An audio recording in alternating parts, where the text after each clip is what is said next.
Okay, good afternoon, everyone. So on behalf of the SMCB platform, Statistical Mechanics in Chemistry and Biology, so we are three coordinators, myself, Professor Ranjit Biswas from SN Bose Center, and also Rajiv Biswas from IIT Tirupati.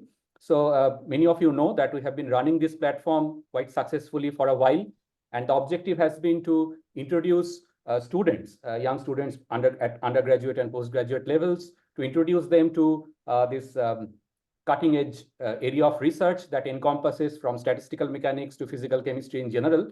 And as mentored by Professor Biman Bagchi, we have been running three very unique mini symposium kind of in format, thematic mini symposiums, where we wanted to showcase how physical chemistry plays an important role in various branches of science. So we had a symposium on physical chemistry in medicinal research, then physical chemistry in material science and materials research. And today we are going to showcase or celebrate the connection in physical chemistry, how connection between experiments and theory and computation plays an important role. So that's the major theme of today's event. And we are glad to have two excellent speakers with us. Professor Sobhan from JNU and Professor Ayan from Indian Association for the Cultivation of Science. Now, to start today's event, I would request Professor Biman Bagchi, who is the India National National Science Chair from IISc Bangalore, and he's the mentor to SMCB platform and many of us. So I request Professor Bagchi to give the introductory remarks, and then to introduce the first speaker of today, Professor Sobhan. Professor Bagchi, please. Okay, thank you, Suman, for nicely placing the motivation in the right context. Now, so I want to share something, right? That is okay, na? So I have a so sir, can you allow that? Yes, yes. I think it is coming. We can see the screen. Yeah. So okay. So basically, is that it's a very general thing, not just statistical mechanics. It can as well go for quantum mechanics. What I'm going to say, but it is in our time, which is really long time ago, we had a lot of this kind of talking, theory and experiments. Probably young generation, young faculty members also do the same. But there is also the tendency of going too deep into calculations sometimes, and that is always present, much more in physics than in chemistry. But these we need to keep the two things together, and that really enriches both theory and experiment and research in general. So I have just a few comments before I introduce Sobhan, which is that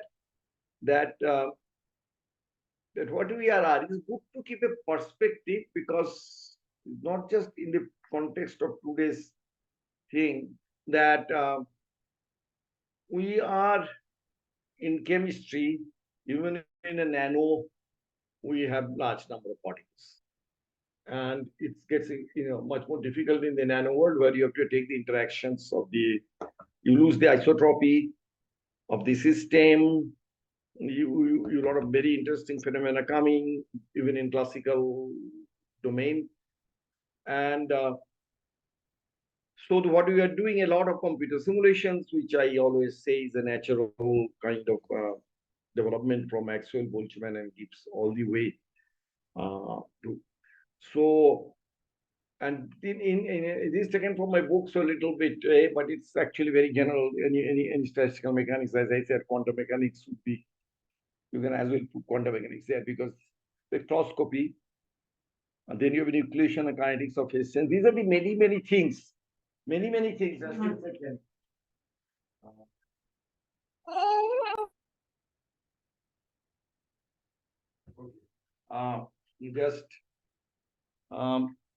So, and then we do a lot of us to chemical kinetics. Then we do complex liquid these days. physical biology, protein folding, enzyme kinetics, protein DNA. So this is essentially kind of a domain. You should better to keep in mind. One of the worst things that a young student can do is lose track. 80-90% of the time, they can do their research, but 10-20% of the time, they have to think of the other things that are surrounding them.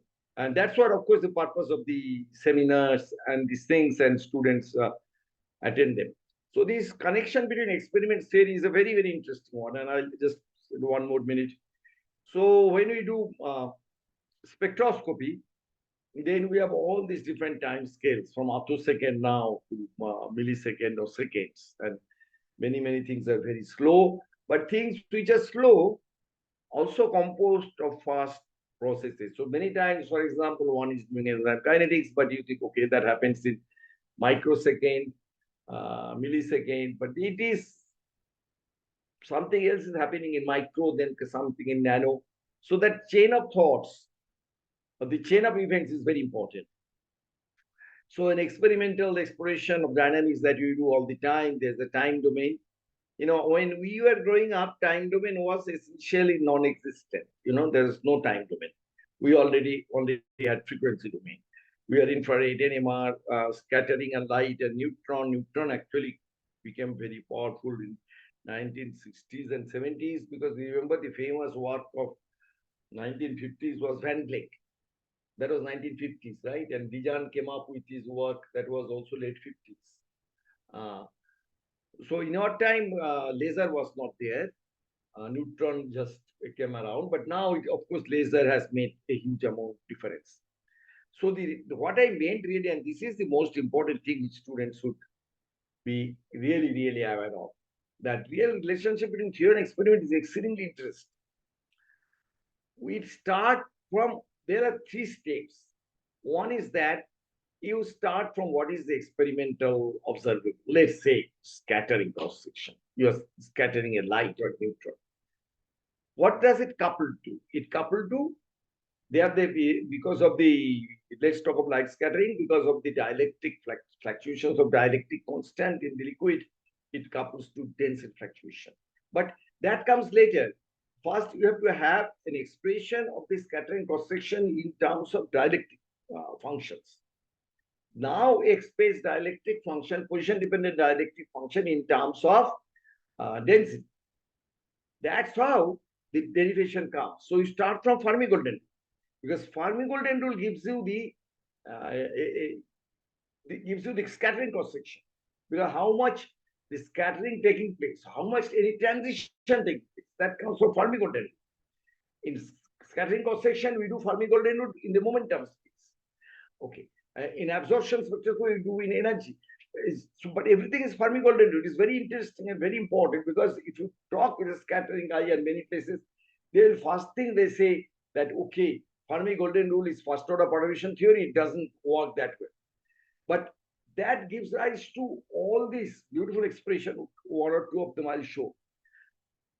So there is really an interesting issue there, that my way of saying that, okay, there is a general way of looking to things, a general expression, then you can reach that general expression in different ways. Okay, so the Fermi-Golden rule, then you express this in terms of molecular properties, and then you get the correlation, which is all powerful, is a time correlation formulation.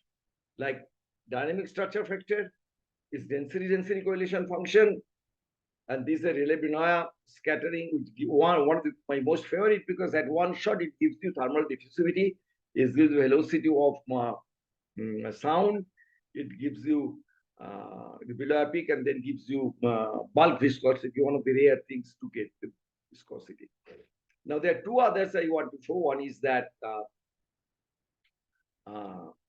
infrared spectroscopy, and Q is the normal coordinate, the vibrational to which the IR is coupling to, and this is the moment, the direction of this dipole moment. So transition dipole moment. Now, when you go to isotopic Raman, then this simplifies further. Isotopic Raman is just QI0 QIT, and this is really amazing. is second order perturbation effect is coming in d alpha beta q square. The first order perturbation theory equals twice the time correlation function. And this is the some of the things that in the book, and there's a very interesting below all these things are there. But that is that all I have to say. And I now go and introduce. So I stop sharing and I'll introduce.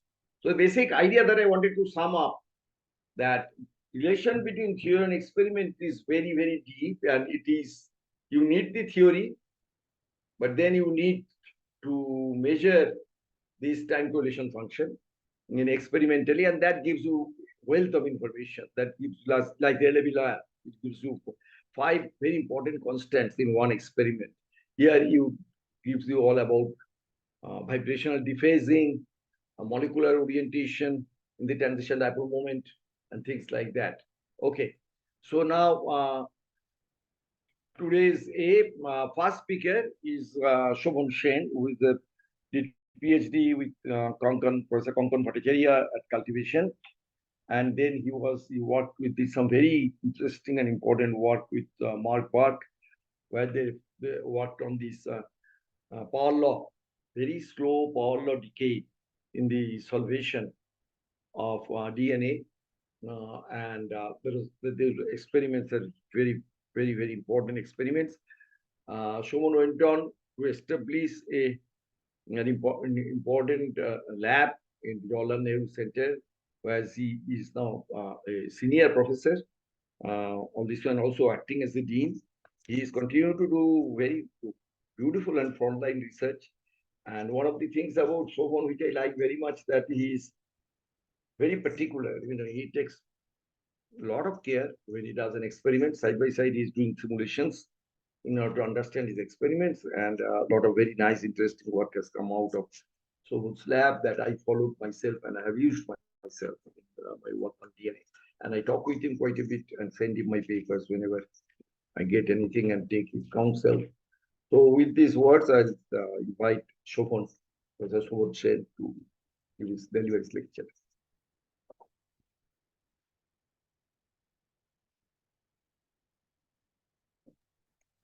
Thank you, sir. Thank you, sir. Thank you, Professor Bagchi, for this very kind introduction.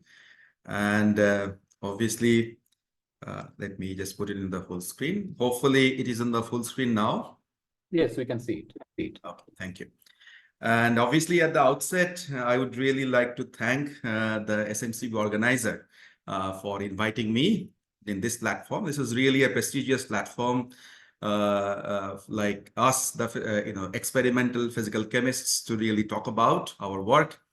And also, as rightly pointed out in the theme of this particular mini symposium, is that it's all about the comparison between the experiments and simulation. And I think Professor Bagchi already did the fantastic overview for me. And he was talking about this voyage of time, that we all know that many different types of processes really happens in different time scales. And that's exactly what I'm going to talk about today when I'm talking about this extreme dynamics in DNA. So I'll introduce this, and especially the content would be more like introduction of this in extreme dynamics in DNA, what we mean by extreme dynamics. And typically it means by that entire dynamic scales that this DNA enjoys to do its function and structure stabilization and so on and so forth, and also to interact with small molecule, macromolecule like proteins and so on and so forth. So then obviously after the introduction, I'll give a brief overview of what we are doing and have done on the solvation dynamics in DNA, what Professor Bagchi also mentioned, both by comparing experiment simulation, and we will try to understand what is the origin of this slow power law type solvation dynamics that we often observe in these kind of molecule. And then we also talk about a little bit, go through this ligand DNA interactions by implementing our single molecule Epstein experiments and simulation. And then finally, we'll just briefly mention about our new venture into this single molecule FRET experiments and how we can really track the time scales of quadruplex DNA and so on. And finally, we'll give a small future outlook and so on. Well, let me start with the thing that it is the molecule of life that we all know, the DNA. And this is the B form of duplex DNA. We often call them also as Watson-Crick duplex DNA, which is formed by ATGC base pairing. And we all know these are the main three components of the DNA structure, which typically makes this nucleotide. And because of a typical structure, we can also have different, groups of the DNA, which is formed by this ATGC base pairing, like minor group and major group. And these groups are really, really important because most of these small molecules or macromolecules like proteins, they really come and attack DNA in these particular regions and so on. So that's what is all about, that when you talk about the dynamics in DNA, this is all it maintains to continue these structure functions in the different time scales. However, most important factor of maintaining the structures and dynamics, it actually all things happens in the, watery environment. And without the water, we really cannot really survive, and these kind of structures cannot really also get formed so easily. So when we talk about the water, we all know water is the molecule of life, and then it's also the metrics of the world and its scriptures, and several of different quotes have come from very eminent people all over different time. And when we look into this water as the molecule of life, and this is really essential for the life. And I've given some general introduction of the water for especially the undergraduate and postgraduate students, is that when we talk about the water, really the water where everything really happens. The life really forms in water. And because of this dynamicity of the water, we can really live. And this kind of DNA structures or organisms, they can actually play their functional roles only in the presence of water. And that's the reason what we say that effectively the water is the scaffold that enables the chemistry of life. And that's the reason that, the exploration of water has been quite a big forefront, and especially to find out water also in different planets. And exploration that, the history of water in Mars also been there, that the water was there 4 billion years ago. And now typically we are depleting all the things, the water over the time.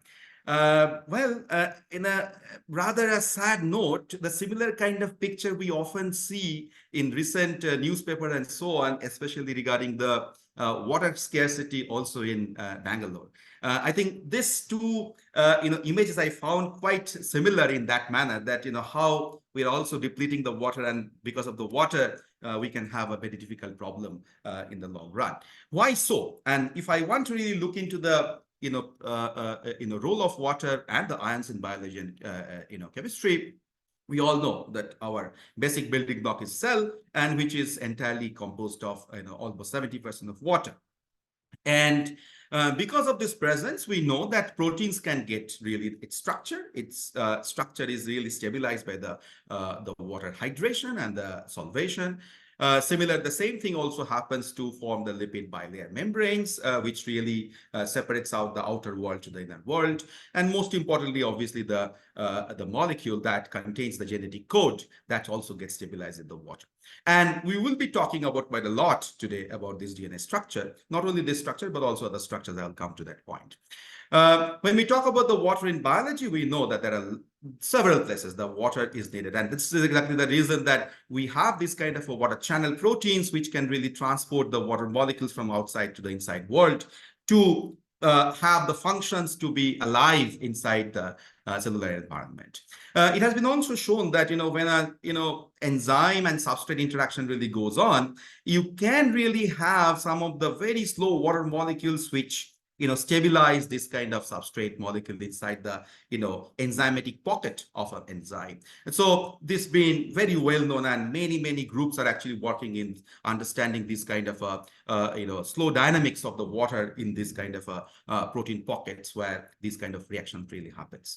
Similarly, when you talk about the DNA protein interaction, like this is the structure, you are looking into the kind of epiendonuclease and the DNA, which is having the abasic site, whereas there is no base, and the repair mechanism really goes to this epiendonuclease base excision repair, and that's typically been driven by this water molecule, which does this kind of a nucleophilic attack through this process where it can actually, cut out the abasic site to repair the, DNA,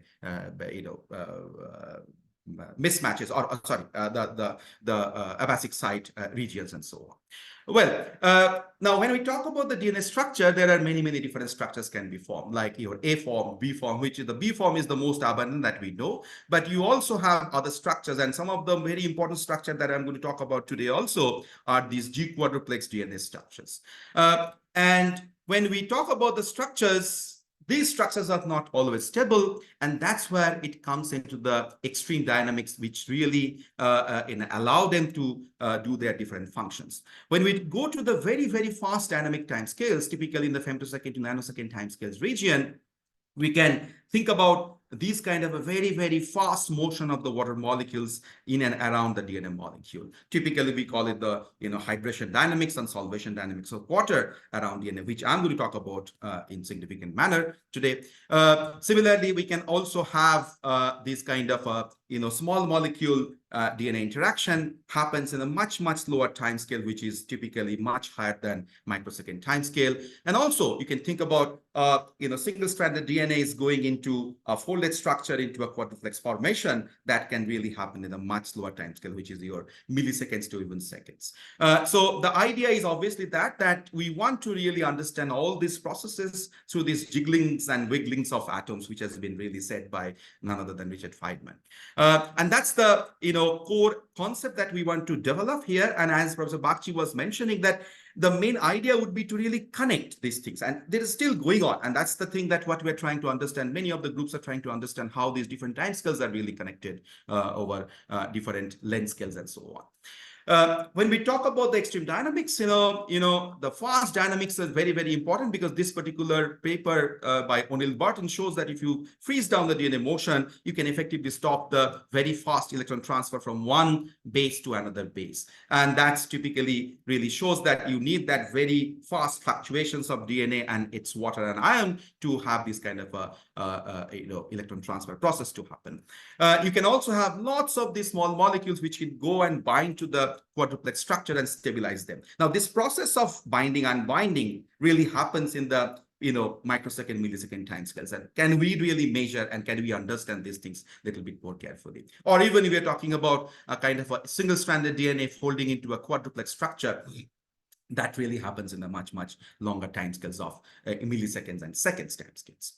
Now, when we look into these kind of processes all over in a simple free energy landscape, simple picture, we can think like this way. Let's say the slowest process that we have, like a unfolded structure getting into a folded structure, you can actually find out the rate constants. So if I have somehow some experimental observation, you can find out the rate constants, effectively using the time constants or time scales of these processes that actually happens. Similarly, you can think about a biomolecule and a small molecular ligand molecule interaction, which is initially the free diffusing around, and then when they come very close to each other near to the solution shell, they can form an encounter complex, finally to form the real stable complex. And again, if we can really measure these rate constants like forward and backward rate constants, I also get the information on the timescales of these processes.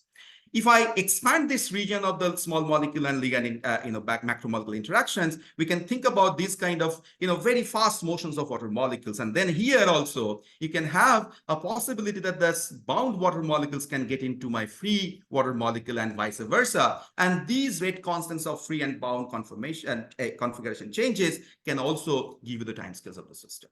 So to understand all those things, what we do in our group is to really do the experiments as well as do some computation or simulation, and then try to combine the two to find out the molecular length scale understanding of these processes. Well, let me start with the question that first, that what are the time scales of this kind of hydration dynamics? And that's we are exploring for quite some time in our independent lab in JNU.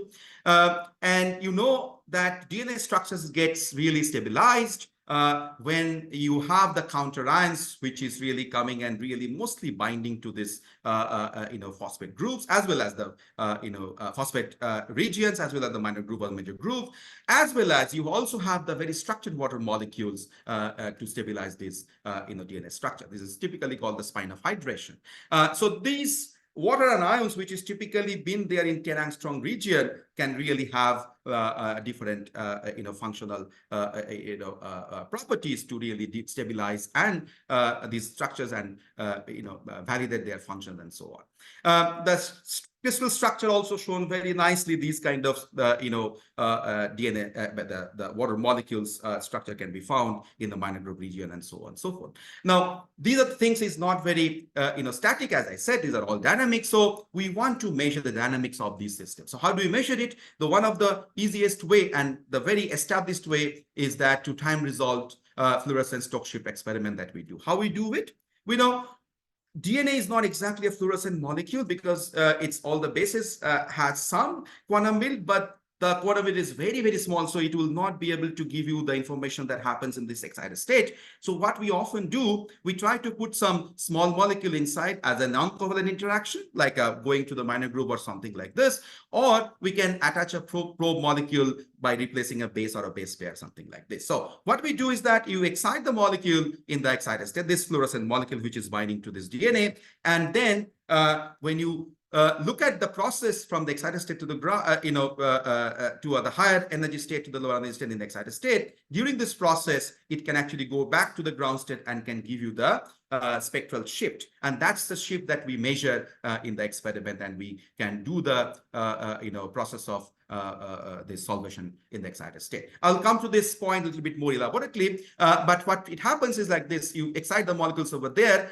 and then if the environment is less polar, then it can actually give you the fluorescence signal, something like your like a blue shifted fluorescence spectrum or a green shifted fluorescence spectrum. However, if the environment is more polar, it typically happens that the spectrum will be giving you red shifted. Now, what we typically do measure in the time resolved experiment is to measure the time scales of these particular process that happens in the excited state.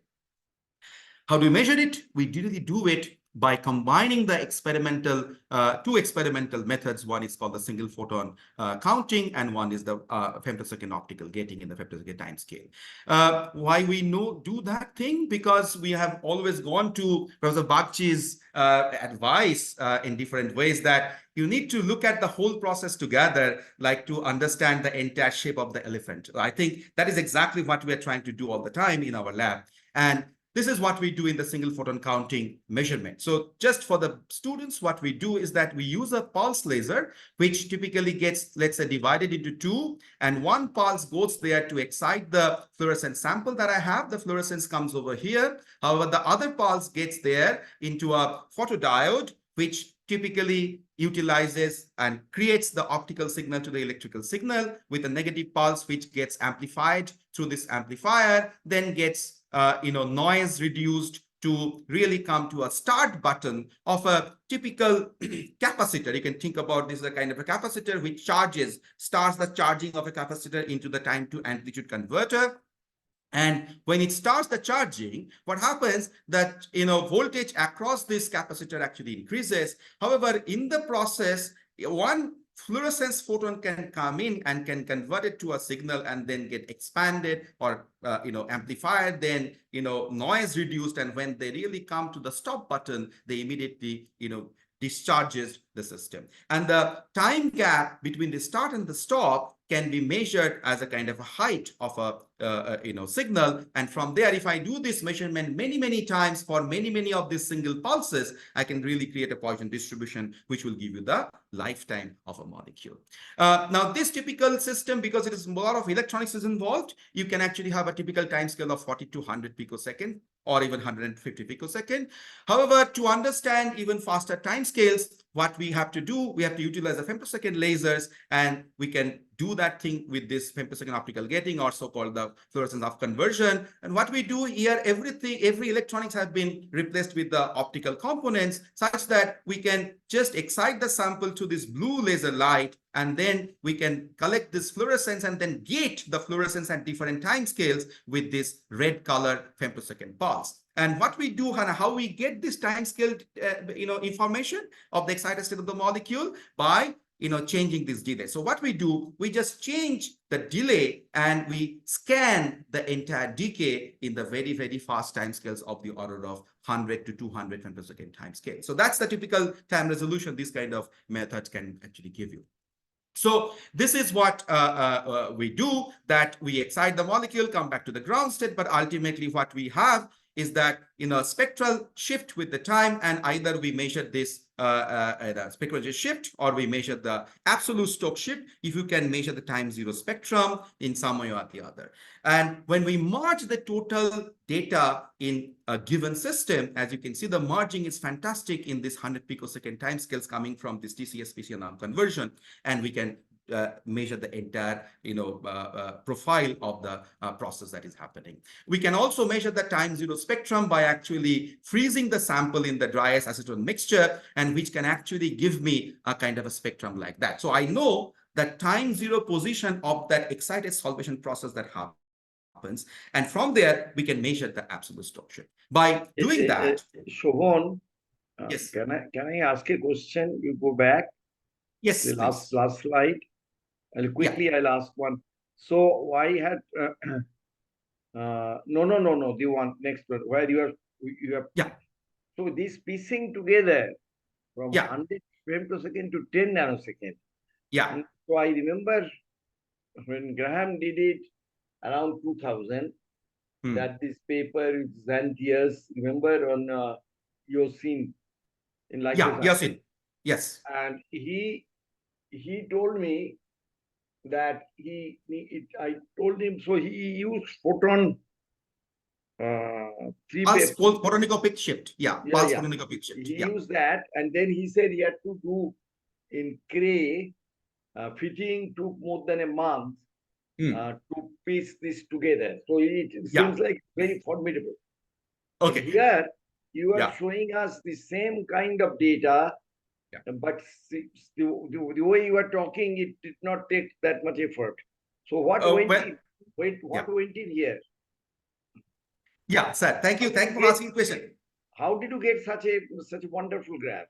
Yes, sir. So that's the point. So maybe that's if I have to explain the whole process, it will take some long time. I have other slides to explain that. But effectively, what we do is simple, that you have, because the TCS-PC data has a very high signal to noise ratio. So what happens is that, you take that as a standard and you try to match the trace, that is the time resolved emission spectra at that 100 picosecond of the upconversion data. And that we do it by doing the fitting properly in a sequential manner, that all the different wavelength dependent decays measured in the upconversion or femtosecond optical gating data. And from there, we can actually match up the thing. And very important, that's exactly what is coming up next, is that when you match up only one time point, that is 100 picosecond, the common time points, all the other common time points between the two different techniques will be merged automatically. And that's the beauty of this ways of doing things, because whether you are doing it self-consistent or not,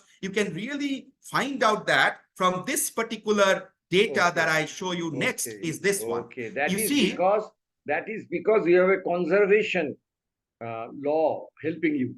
That means Exactly, sir. Exactly, sir. So you can see nicely that I have merged at 100 picosecond the data of this red, which is TCS-PC, and the green, which is upconversion. Only one data. Automatically, the data, the decay fitting has happened such a manner that all the other points, which is common time points, they merged together so well.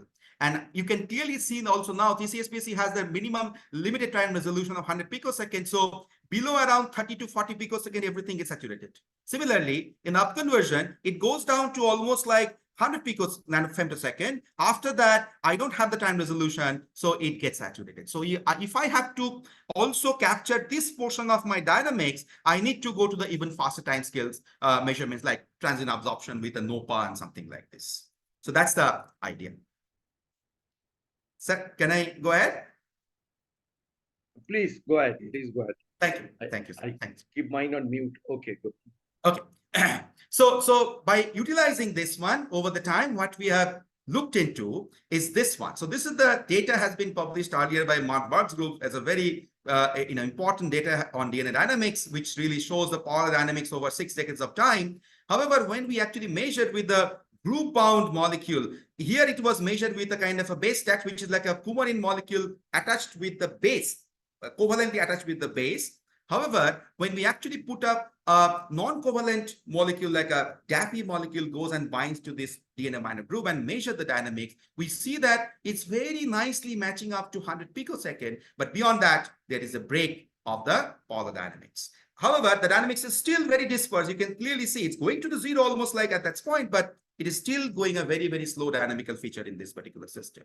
How we explain at that time, it was like this way: when a group bind molecule actually binds, it actually displaces all this slow moving water molecule inside the group. And that's the reason we actually see this kind of a break in the dynamics. So that's one of the structure dynamic relationship that we have tried to given at that time, even though we did not start dynamical features to understand through this computational method and so on. So the question really comes then that what is the origin of this slow solvation dynamics in DNA? And I believe this question was asked by many, many groups over the world.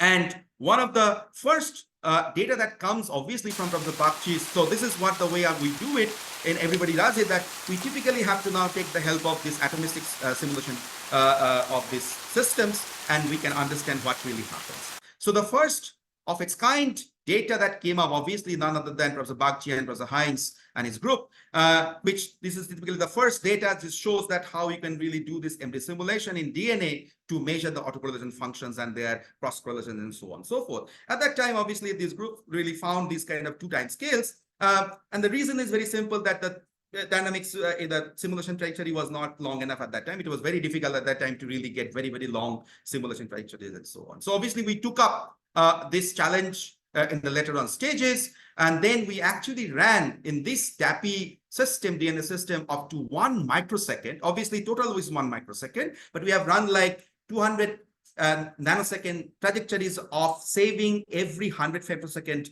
the frames. And then what we have done, we have calculated the electrostatic interaction energy through this DSF method. It's very similar to your UL summation, but it's just to take the long range electrostatic interaction much better way. And then we calculate this fluctuations and then correlation function. So these are 3 trajectories that we have run. You can see nice correlations is coming, and it's also going to a very, very long time dynamics in the system. However, as we all mentioned that as a training, I am a so we always try to see whether this simulation also matches with the experiment. And that we do by directly comparing the experimental results with the simulation. And almost everywhere we found that even the best act system, the group bound duplex DNA system, or group bound quadruplex system, everywhere the experiment and simulation matches so well. Obviously, below around 1 picosecond, it will not match well, because as I already mentioned that my upconversion experiment doesn't have that sufficient time resolution to go down to 0. At the same time, simulation also has the problem of this large amount of inertial component it gives out. So compensating that inertial component is also becomes very complicated when you merge directly the experiment simulation. However, this is in log scale, so you can see this 4 decades of time really matches so well in all these different systems that we have found out. Then, because we have independent components, we have implemented several different ways to disentangle the different contributions, mostly through this LRD, that is linear response decomposition or polarization model. And what we found in all the cases is that there is always a significant amount of coupling motion between the DNA and water. And you can see everywhere the water and DNA is coming up significantly. Also, the ion is contributing in many cases, but the maximum thing is coming mostly from the water and DNA. And that's the reason we always said that it's always the coupled motion that really comes to the fact which controls the slow solvation dynamics in DNA and so on. We have extended these measurements also in the presence of co-solvent crowding to show that even in the sufficient large concentration of a co-solvent like a ACN or the other molecules, the solvation dynamics remains very dispersed, and it does not really affect too much. So effectively, when you're talking about the molecular length scale dynamics, that typically maintains its feature quite significantly, even in the presence of some crowding molecule. And very recently, we have also shown that if you increase significantly also the ionic strength to even 2 molar of divalent cations like magnesium and calcium, you do not see much of difference also with respect to my physiological concentration of my monovalent sodium ion. So you can see all the 3 data sets over the entire 5 decades of time really matches very well. Even though these And divalent cations in the high concentration, in the crowding condition, they destabilize the DNA structure a little bit. The melting temperature decreases. And also the binding constant of this kind of a small molecule in the minor group also decreases substantially. However, when the molecule binds to this group, it does not really see any kind of effect of these, very large concentration of the, ion molecules. We are still doing some MD simulation to understand this finding that why that this is actually really happening in the experimental observation, but that is still under process. And we have also shown that if you really take this measurement all over different complex systems, even inside this E. coli or hex cell by DAPI molecules, they really show universal solvation dynamics in the molecular length scale. So effectively, whether you are measuring in a small 12-mer DNA, or you are taking a kind of a pulse plasmid DNA, or even taking a genomic DNA inside a E. coli or a hex cell, it typically shows over the entire time scale that in the dynamics, which is very, very dispersed and very, very similar. And that typically gives you the, kind of a universality of this solvation dynamics and so on. With this, I will come to the next point of things. So what I found out, and every time it was typically happening in the hundreds of femtosecond timescales, tens of nanosecond timescales, and so on. But now we move to the next timescales, that how to track this kinetics of this ligand quadruplex interaction, which typically happens in a much larger length scale, mesoscopic length scales, and the cellular length scales, and how we really can find out these things. So for this, we have taken a small molecule. It's a crystal violet molecule, which is a fluorescent molecule, and we have taken 3 different quadruplex structures, the very well-known, anti-parallel, parallel, hybrid structures formed by these 2 DNA sequences. And why we took this molecule, because this molecule also been shown like a little bit of anti-cancer effect to downregulate the secret expression of the anti-gastric carcinoma cells. So we thought that this is a very nice prototype molecule to look into. And we have looked into the interaction kinetics. And first we have measured the, binding constant. Now, what we look at, so forget about what we are talking about, all the details of this one. If you look at the, the same molecule interacting with the 3 different structures of the quadruplex, it really changes the binding constant almost 2 orders of magnitude, from 4 to almost 275. Question that you ask, who is responsible for changing this one? Whether it's the K plus, that is the forward reaction rate constant, or the backward reaction rate constant. How do we measure this? Now, with the bulk spectroscopic measurement, whatever I have discussed until now, it is next to impossible to measure these experimental, quantities exactly. So what we take the help of, this confocal microscope, where we typically create the concentration of this molecule in such a manner that at a time, on an average, typically 1 small molecule of CV or the ligand is interacting with one's, ligand quadruplex DNA molecule. So what happens is this, that this is my laser excitation in the confocal volume.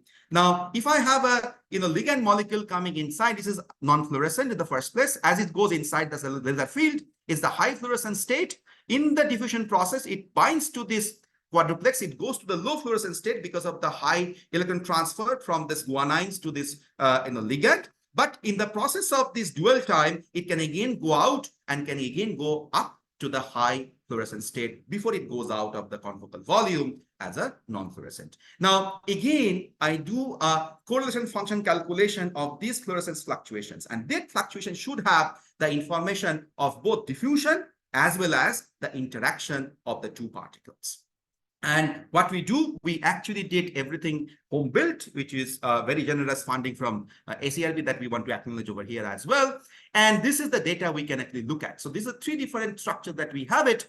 And you can see this is the region which is typically the diffusion part of it. But this is the region which is the reaction part of it. So in the reaction experiment, what we are doing, we are keeping the concentration of my dye constant, or the ligand constant, which is fluorescent, and I'm increasing the concentration of my DNA. It's a simple titration. But I'm taking this correlation function calculations of the fluorescence fluctuations, which directly gives me the information of the time scales of these reactions. So what is the typical time scale? You can clearly see this is of the order of 10 to 100 microsecond time scales of the reaction.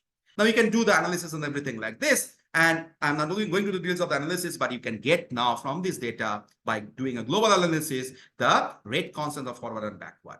What we do see fantastic is that the forward rate constant is not changing much, but backward rate constant is significantly changing. And also the rate constant is much lower. And that is my rate limiting step for this unbinding process is the main process which is controlling the binding constant of this one. So it is typically the unbinding process that is controlling the binding affinity of this molecule to the system, but not the association rate constant.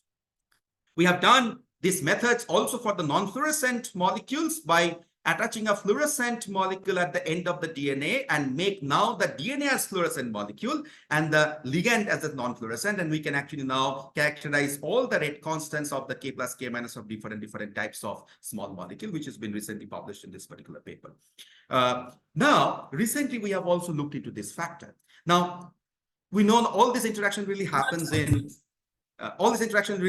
in crowded environment of cell. So it's very difficult to do the experiments in the real cell environment, but we try to mimic these things. And very popular crowders are typically EG and PG or PEG molecules that we actually utilize. So what we saw when we use 20% of these different molecular weights of the EG and PG, the binding constant decreases significantly. Okay, so that's what happens. So then you understand and ask this question, who is responsible? Is the forward rate constant or backward rate constant? What we do see is that both are changing in presence of this one. So forward rate constant decreases, backward rate constant increases. So effectively, it's the both ways. Now, there are effects that there is a viscosity-induced deceleration of my binding of the molecule, and that is changing or decreasing the forward rate constant, whereas there might be some kind of a local interaction with the ligand molecule by this, crowders, which might be changing or decreasing or increasing the rate constant, that is decreasing the time scales. To understand that, we recently did significant amount of MD simulation in the same system. We have taken simple water, then in presence of EG and is in presence of PG200. What we found, this is the water's data, and what we found that apart from this pi-pi stacking electrostatic interaction that I have it between my ligand and the quartet structure, you also have these kind of three-way bridging molecule, water molecule that stays and stabilizes the water, the ligand structure. And you can see I am plotting this tagged water molecule, this position. This is the hydrogen side. What really can see at least 7 to 8 molecules comes and really stays exactly at this position to stabilize it through this trifurcated hydrogen bonding. This typically been shown like that, where it's really coming from one of the oxygen of this phosphate group, then one of the nitrogen of one of the bases. And that's very interesting that we found out that it happens in the water environment. However, if you go to my EG and PG system, what really happens? First thing that it happens, because of the other hydrogen bonding with this PG molecules, the binding mode from the water, it really changes in a different way. And you can see in the EG has been moved from this side to that side. And then in the PG, it's even moved to that side. And that has been driven by the hydrogen bonding, also a direct interaction with this small, crowded molecule with this ligand. And I believe, and we believe that this is what is needed to look into to understand that, stability of this molecule when it is binding to this quadruplet structure. However, all we know, even after 100 nanoseconds of run, we did not find the molecule goes out. So how to do that? To look at this unbinding process, obviously you have to do some kind of, this. Yes. Yeah. 5 minutes. Yeah, 5 minutes. 5 minutes. I'll finish it 2-3 slides more. That's it. Okay. So what we need to do then is to use some kind of an enhanced sampling method. And experimentalists like us, we found that, well-tapered metadynamics has become very easy for us to implement. And that's the reason we are utilizing that one, even though we know that there are many methods that we can actually look into this kind of a binding and unbinding process. And initially we have looked into, obviously we cannot really look into this kind of a unbinding process because it is much longer than microsecond that we have seen already in the experiment, FCS experiment. So what we have obviously done, the well-tempered metadynamics, at least this community, everybody knows what is well-tempered metadynamics. We try to bias the system. And here the bias, typically we're utilizing a single bias right now to start with. That is the distance between this center of mass of this ligand molecule and the center of mass of the first 4 quartet structure of the guanines. And we deposit the bias in every 2 picosecond. And what we have found out with over the entire 2 microsecond simulation, fantastic features of this bound unbound system, and it's very well converged over the 2 microsecond. And we found the binding free energies of the order of 9.6 kcal per mole. When we compare this with our steady state experiment, we see this comparison, and it's very, very close by with what we found out from the experimental data. And that's really, again, gives you the very much, enthusiasm that, we should really carry on in this particular system. So what we have continued to do, we have done the same system with the infrequent metadynamics such that we now deposit the bias at every 20 picosecond, such that we do not disturb much the transition state where we biasing the system. And from there, some of our preliminary results shows that you can look at this first escape, and for many of these trajectories, you can calculate the activation barrier, and from there we simply utilize this p-factor, simply Ayan's equation, to get this K minus or K minus R, the unbinding rate constant, which again matches nearly, at least the order of magnitude is the same that we are getting at least from this experimental simulation data. So the first and last, which is we are now trying to look at even more slower dynamics, which is your folding and unfolding of the quadruplex. This, we do not have much of the data yet. We have just implemented this method by just putting up donor channel and an acceptor channel, and then we are doing a single molecule FRET. And this is some of the very preliminary data that we have received now, that we looked into this quadruplex, dual level quadruplex donor acceptor, and then we looked at what different conditions, how the conformational state that this particular quadruplex structure really gets it. We do find that in a confined environment of reverse micelles or this microemulsion droplet, this structure gets much more stabilized, having a very high FRET value of the order of almost like 0.7 or something, the high FRET value. Whereas when we put up in the simple buffer without the ions and everything, it gets a little bit lower. However, we need to still understand now what is the typical time scale of these kind of this state to that state. So we are looking into this process of this kinetics to measure in these particular systems. However, this is just started we have started the exploration to look into this particular slow motions of this conformational dynamics of quadruplex structures. So finally, where we are now and what we think that we are doing. So the question that I have talked about today is that there are different timescales that we can measure now, both with the experiment and obviously to some extent simulation.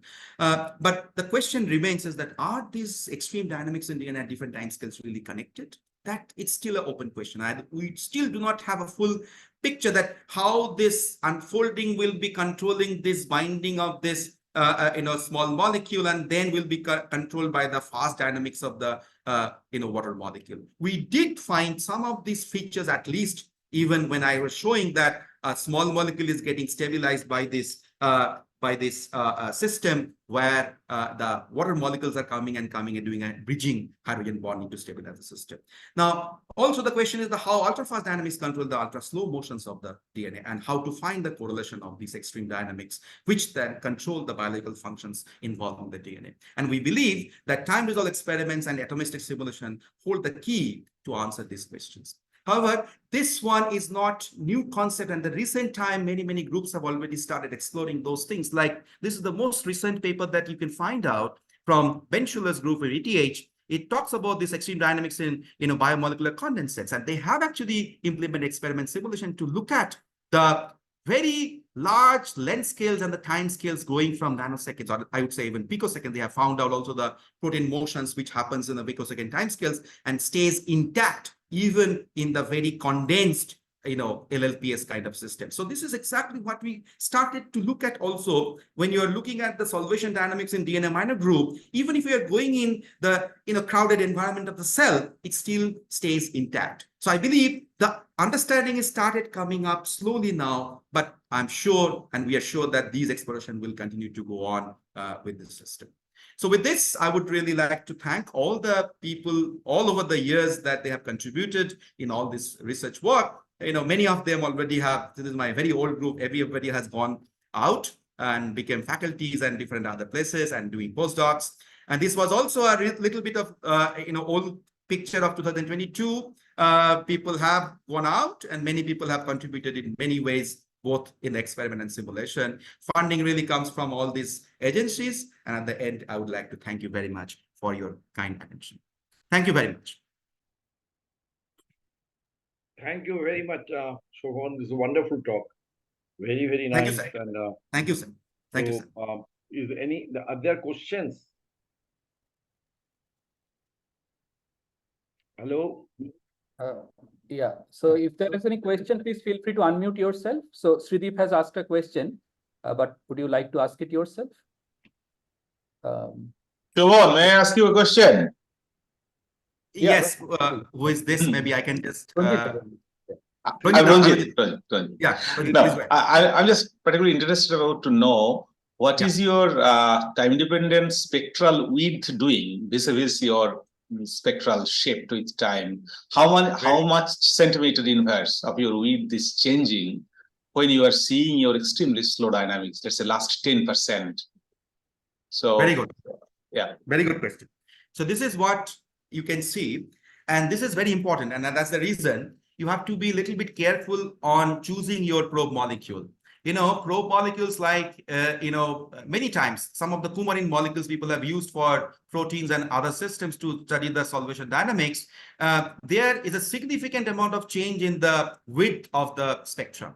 Here, it's pretty interesting, and that we have shown in our, that paper in Jack's long back, that gappy molecule is in that way fantastic, because if you look at and if you merge, you shift it and merge it, all the spectra, it does not change much of the width. So in a sense, the width factor that often encounters and probably can give rise to the contribution to the slow component of your solvation dynamics is effectively eliminated in this particular molecule.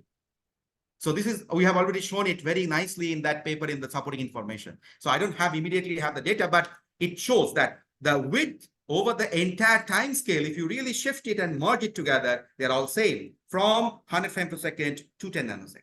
So whatever the data I have shown you until now is effectively free from this width change effect. Okay. Thank you. Thank you. Okay. So I see a question in the chat box from Srideep. So I'll read it. Sometimes projecting complex binding and unbinding process from simulation in simple reaction coordinate might be associated with memory friction. Have you considered this aspect? Very, very, very, very good point. Very, very good point. And that's the reason. Here we are a little bit still, our hands are tight because we still don't understand much of the things. But it is absolutely true that when we are talking about this binding unbinding process of these small molecules, as I said, it is just the preliminary data I am showing you. And this is with the one single CV that we have considered. That is one collective variable or order parameter, whatever you say. What I have shown you in one of these simulation data that your hydration plays a fantastic role to stabilize these molecules, like trifurcated heroin bonding is happening. So absolutely true that you have to consider also the two-dimensional in a plot in this binding unbinding process, where you should have one CV which is based on the solvation criteria of the system. Now, defining those things is pretty difficult. We have to still learn, and that's the reason we were discussing quite a lot these things with Tarok Karmokar of IIT Delhi, who has the first-hand experience of all these things. And we think that we will be able to do something, and we are thinking about some collaborations to continue this particular picture to extend it more. It is absolutely true that you need to look into the other parameters and other order parameters to look into, which really contributes to the stability of the system, as I said, and as I showed very nicely also in the equilibrium simulation that we have done in the other system.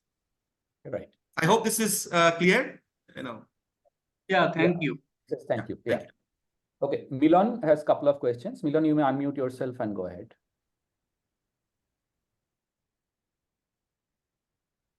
Yeah. Milan. Yeah, can you hear me now? Hello? Hello, am I audible? Yes, please go ahead, please.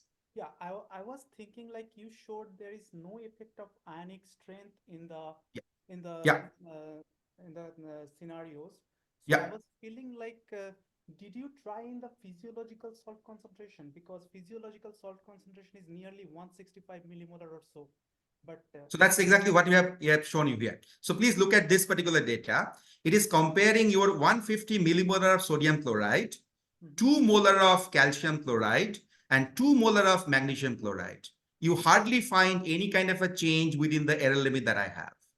So ideally, exactly the magnesium condensation on the DNA surface. You have so that's the point. So because of the condensation, so we have not looked into the simulation data yet in this system, but there are many studies also with the condensation of the magnesium, which actually goes and directly interacts with the phosphate backbone, bringing a lot of water molecules and everything like that, because it's very hygroscopic.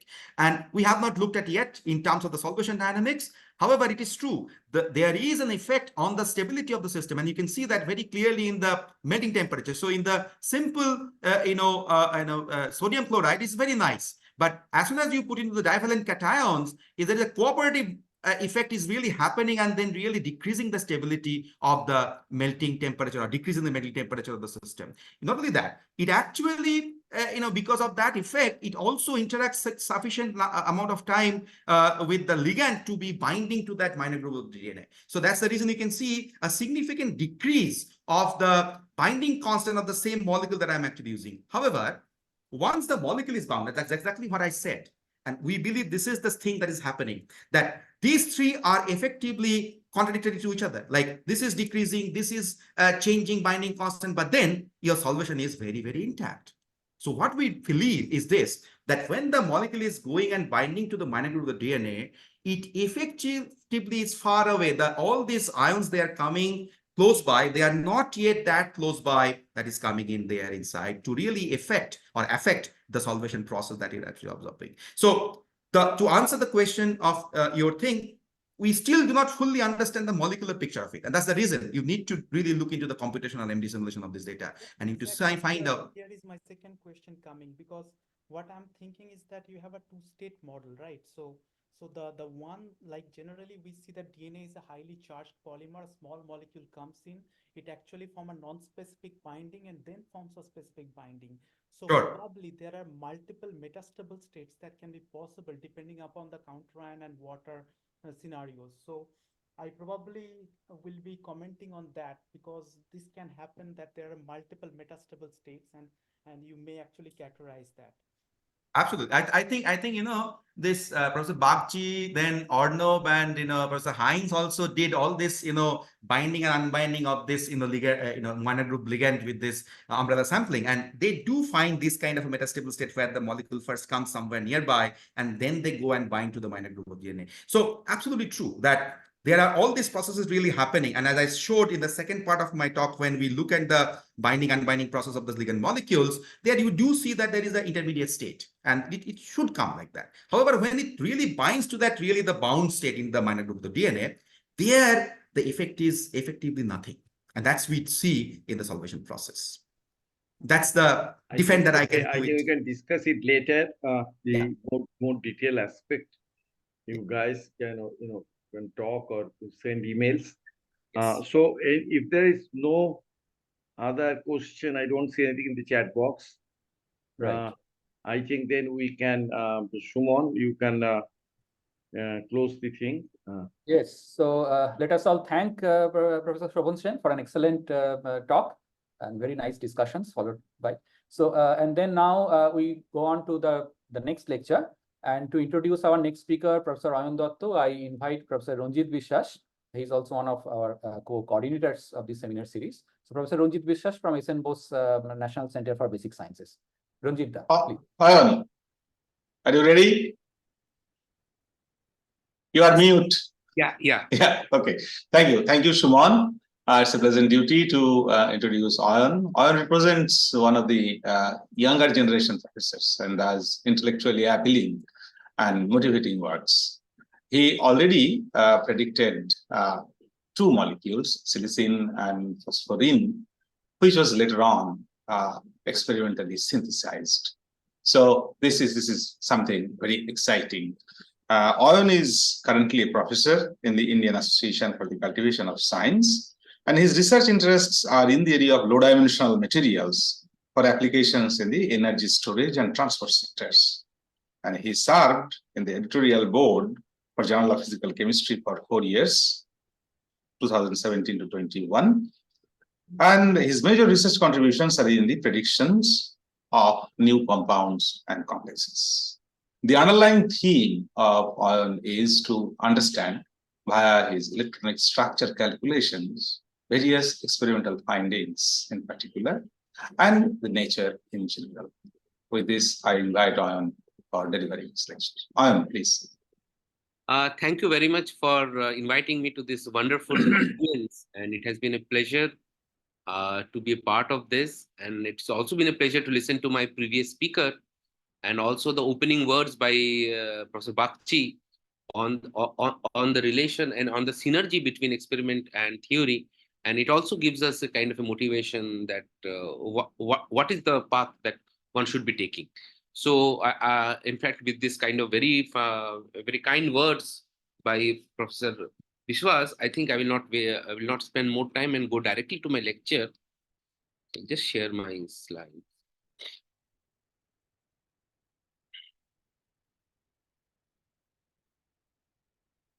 I hope my slides are visible. Yes, you can go to the full screen mode. Yes, I think so. Yes, it has. Yes. So I'm going to talk to you about something which is which has been of interest recently in the broad area of physical chemistry, chemical physics, and to a very large extent in condensed matter. So are the two-dimensional systems. So two-dimensional systems have made a lot of interest, and the primary reason why two-dimensional systems are of interest is the fact that there has been a lot of interest in graphene. Now, in terms of if you're a chemist, and if you're a chemist, you would like to think of graphene not as an infinite system, but as a system which is composed of benzenes together. Now, if you have benzenes which you are fused, if you have two benzenes which are fused together, you have a molecule called naphthalene. When you have three of them, it's phenanthrene, and then so on and so forth.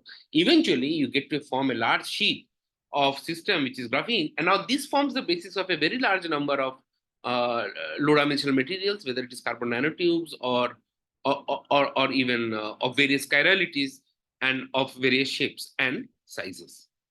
Now, the question which we started, and this is a question which we started about 15 years back, is a very simple question that at that moment of time that there was a lot of interest in carbon-based two-dimensional systems. So the question which we wanted to ask that why do we always have two-dimensional systems based on only carbon, or do we have something which is more equivalent in terms of its heavier analogs like silicon? Now the question is, we are not, of course, the first person to ask this, and I will show you how people have been thinking about it.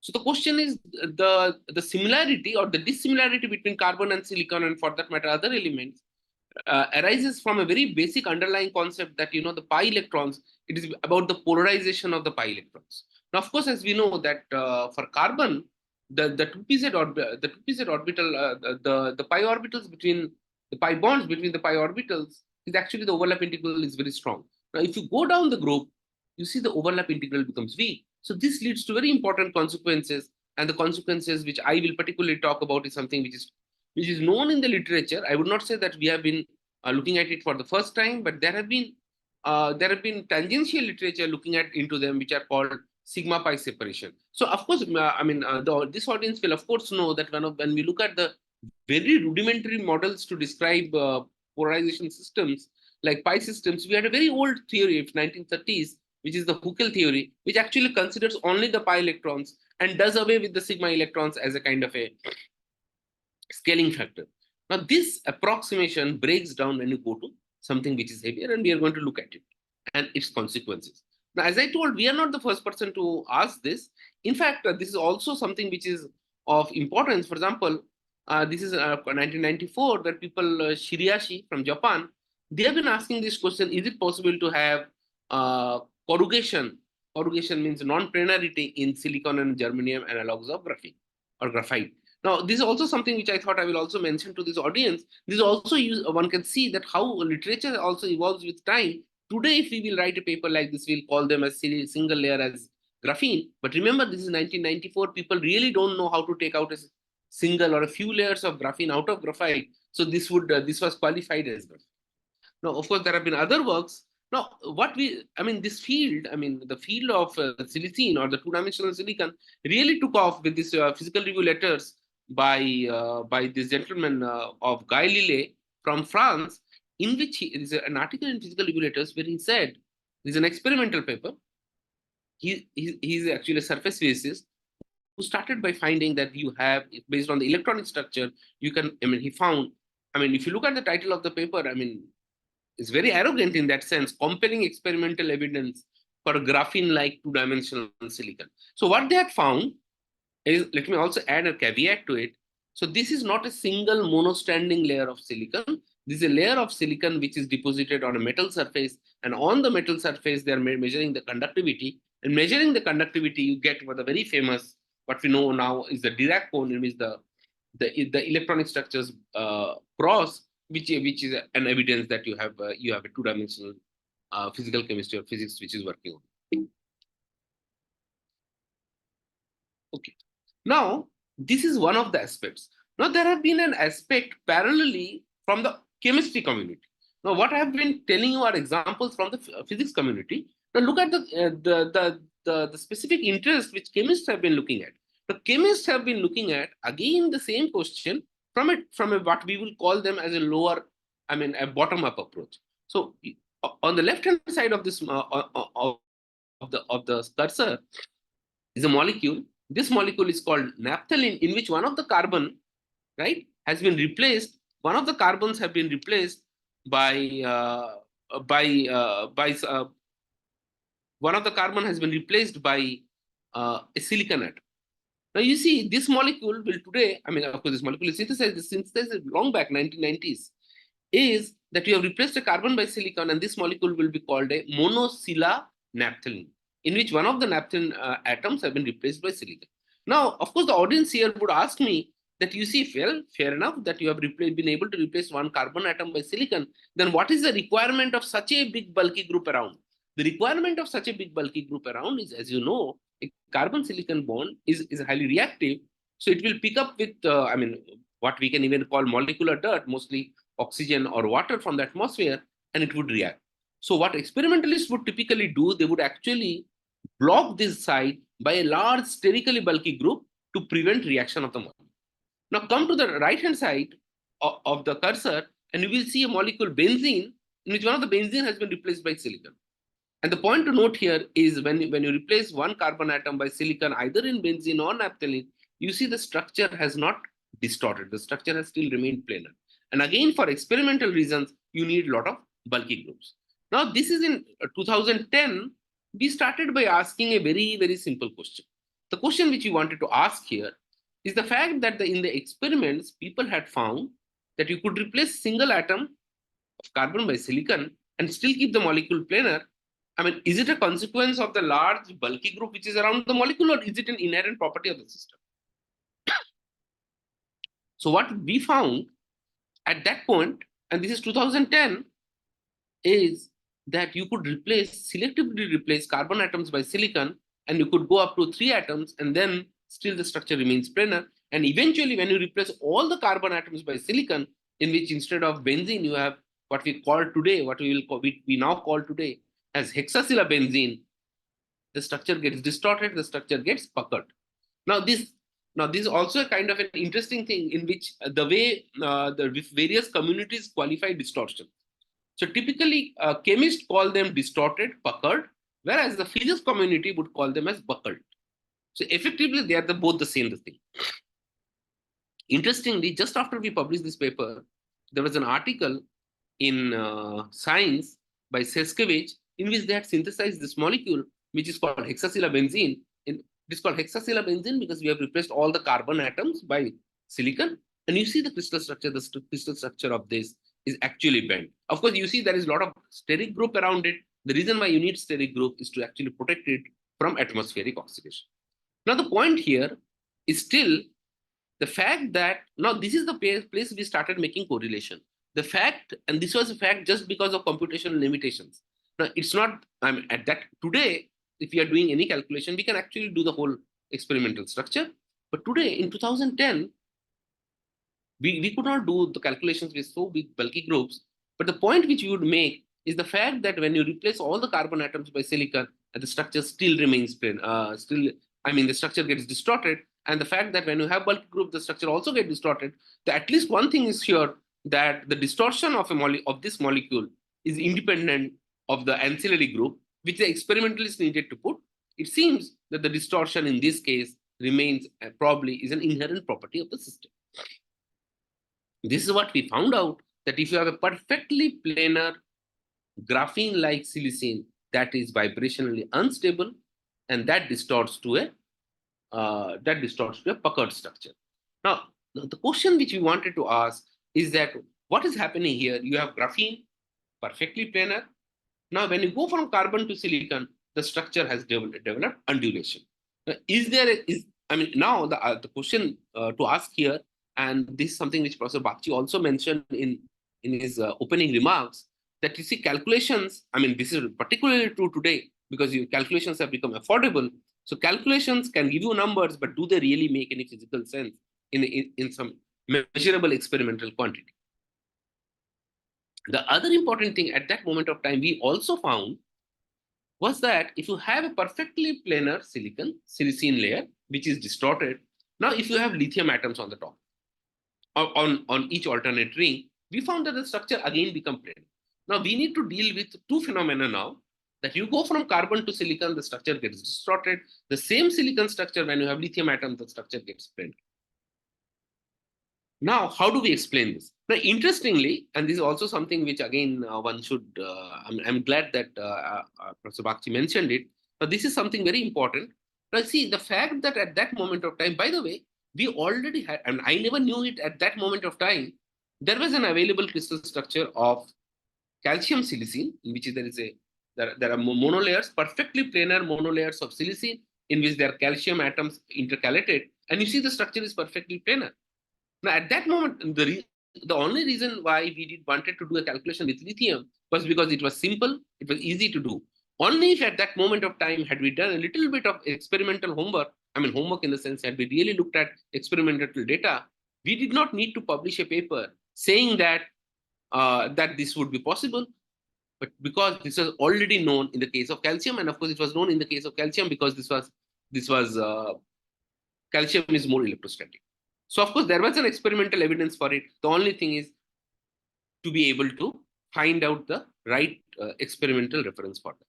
Now, the point which we are here now, I think I've made the problem at hand clear.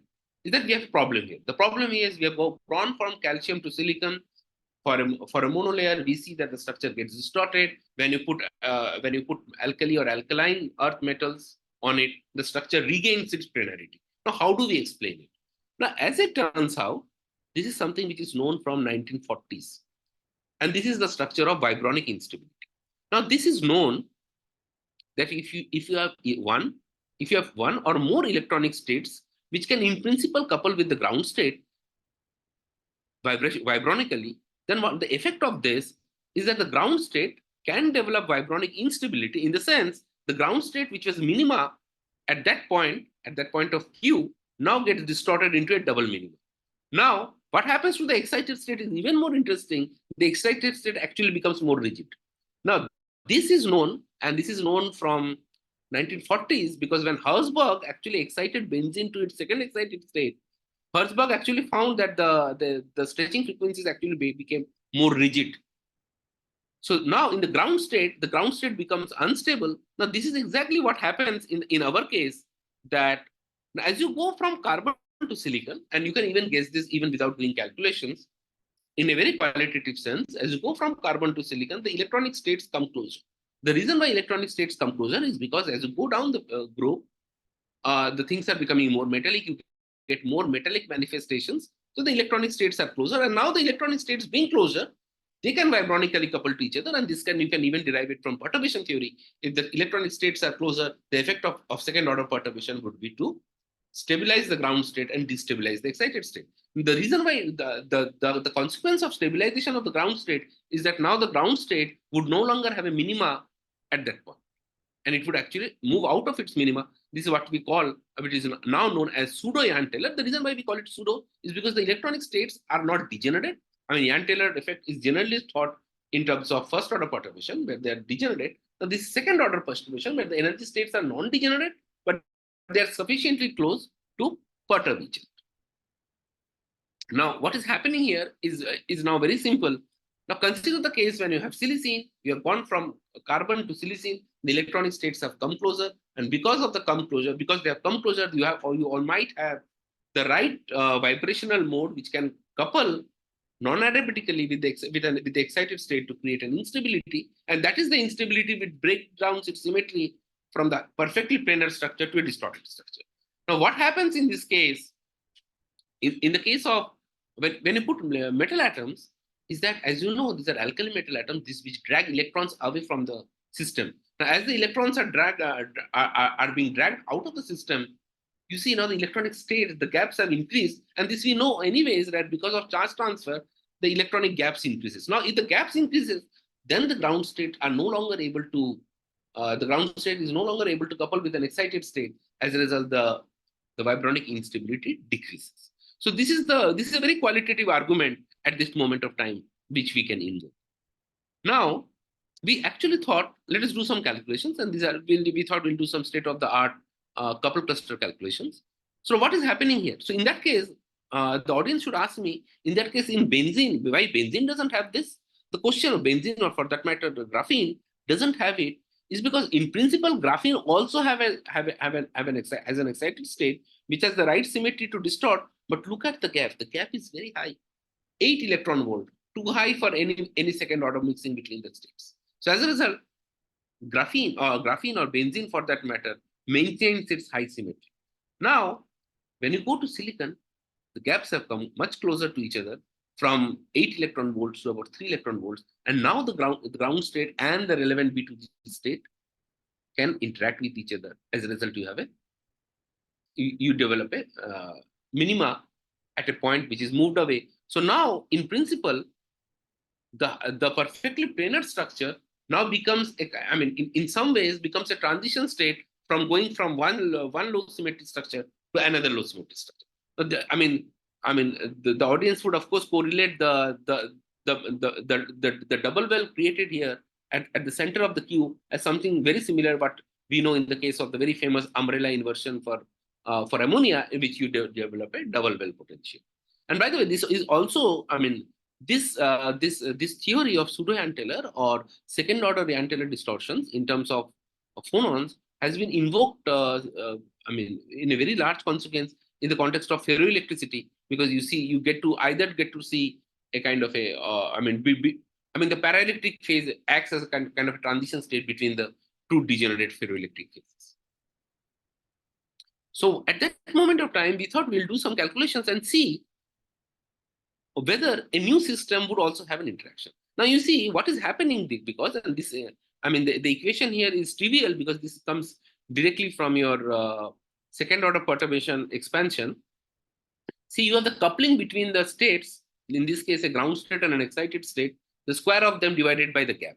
Now you see, in the coupling term, the square of the vibronic coupling divided by the gap becomes larger than the primary force constant. Then of course the overall force constant becomes negative, and a negative force constant, as you know, the square root of it would be the frequency. So your frequency is imaginary. In that case, the structure is unstable with respect to distortion. So this is what we found, and at that moment we found that silicene is going to be distorted. This is exactly what Guy Lillet had found in his physical review letters paper in 2012. We also predicted at that moment of time, this is in 2014, that germanium, if it is made, would also be unstable towards distortion.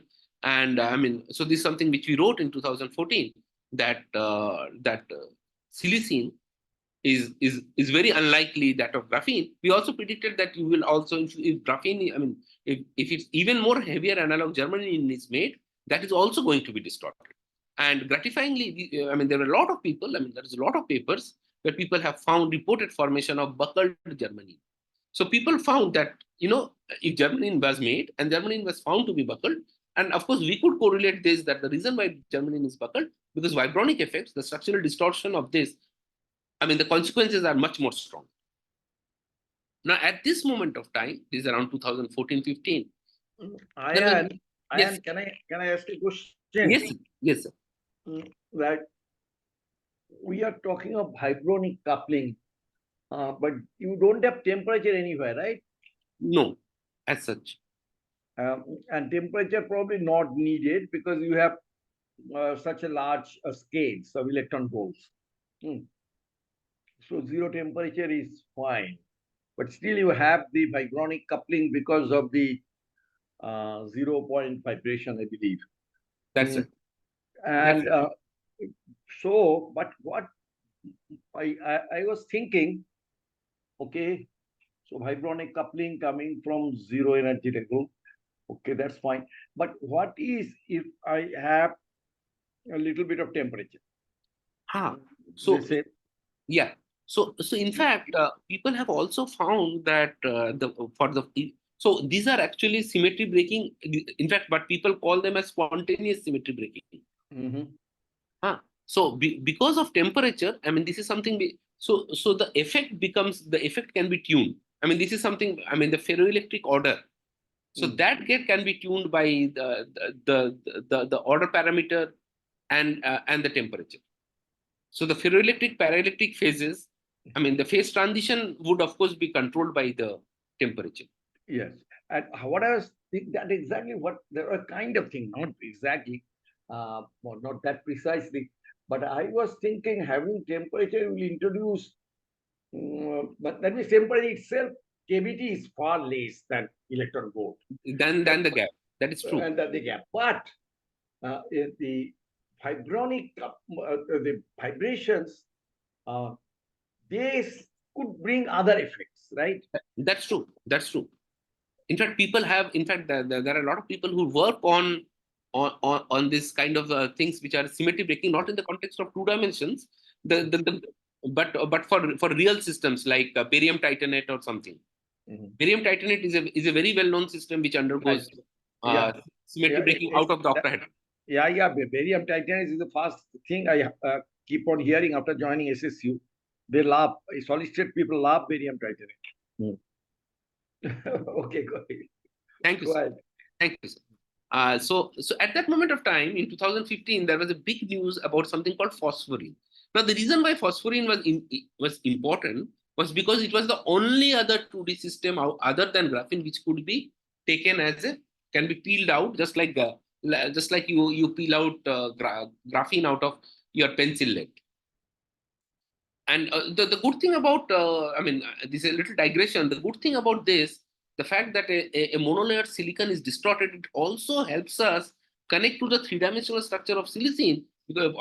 As you know, the 3-dimensional structure of silicon is diamond type structure. The fact that it is just because it is undulated, if you bring 2 layers together, this is no longer going to be a van der Waals material. This is going to be form a covalent bond, the directed covalent bond along the sp3 ones. So it also helps us, correlate to the available experimental literature. Also, the fact that you never have something like a van der Waals chemistry or a van der Waals example of a graphite-like structure in the silicon chemistry. At that moment of time, phosphorine also became very important, and because phosphorine is the only other 2D system which could be peeled off just like graphite, and it also had a gap. The reason why phosphorine become very important because graphene, as you know, is a zero gap material, so that you really need to do a lot of things to open the gap.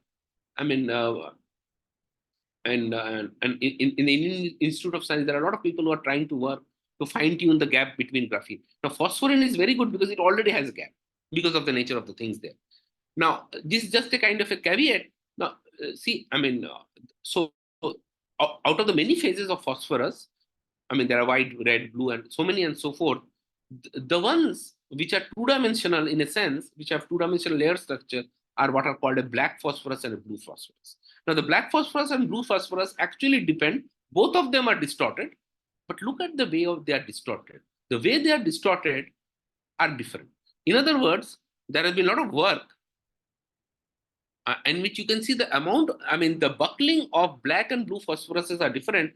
Black phosphorus is like this, it's a stapler clip-like structure, whereas a blue phosphorus is the structure very similar to that of graphene. Now, the question again, which we thought, that you see phosphorus is distorted. Now, phosphorus has two different distorted structures. Now, how is it possible? In other words, if you have a perfectly planar phosphorus structure, how is it possible that it is going to two different structures? Now, if it is, I mean, as we know in physical chemistry, you can in principle get two different structure, that instead of now a saddle point, which is connecting two different reactants, if you have a hilltop or a second order saddle point, you can go to two different structure in two different perpendicular planes. So what we did at that moment of time, we took a perfectly planar silicene and we found there were two different electronic states, one a B2G state and one an E1G state, which could couple in principle with the ground state to create two different vibrational instability. The way we check the vibrational instability, but there were two different unique imaginary frequencies corresponding to two different force constant or two different modes which are interacting, and this is exactly what. So in other words, silicene in our world was a first order saddle point instability, whereas this is more interesting because it's a second order saddle point creating two different structures.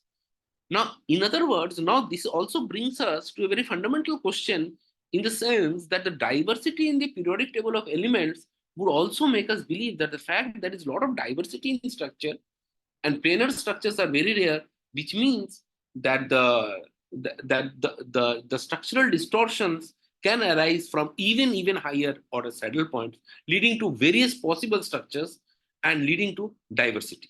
So, and all of them, if you think of starting from a undistorted structure, you can have a very large number of, in principle, one could map the distortions from first order to second order to third order, and then going to the possible diversity in the chemistry.